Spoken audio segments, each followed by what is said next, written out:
环保团体批评咱 PM2.5的平均值，讲要对一档15微克降到12微克，结果煞拢无看影。所以即马环境部是表示讲会分3个阶段来推动。第一阶段就是2030年的时阵要降到12微克，也那第二段是降到10微克，落尾的目标就是5微克。也毋过即马针对第2段，还有第3段的时间表是还未做出决定。 要让国内空气品质更较好，环境部推动空品标准修正草案。原本预计要让 PM2.5年平均值为15微克达立方公尺，到2030年降到12以上，环团一期降无够。环境部佮公布新版本，要分3阶段来降。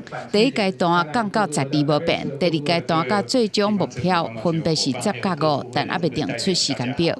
我们来务实这样用所谓的分3阶段的方式来呈现我们这一次的空品标准的方式。要改善空品，更加需要地方做伙拍拼。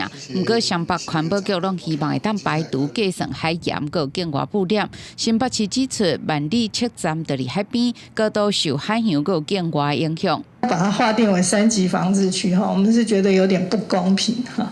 那我们也觉得很委屈。台南市环保局嘛呼吁，嘛表示用尽一切防治手段，嘛正歹降低境外污染的影响，嘛认为甲 PM2.5年平均值为15降到12挑战较大。在过的几年，其实我觉得它下降幅度还是有限的。建议大陆这边可不可以考量在扣除境外污染物的部分，其实可不可以评估进去？平常呼吸的空气就长这样，那你把那个扣掉。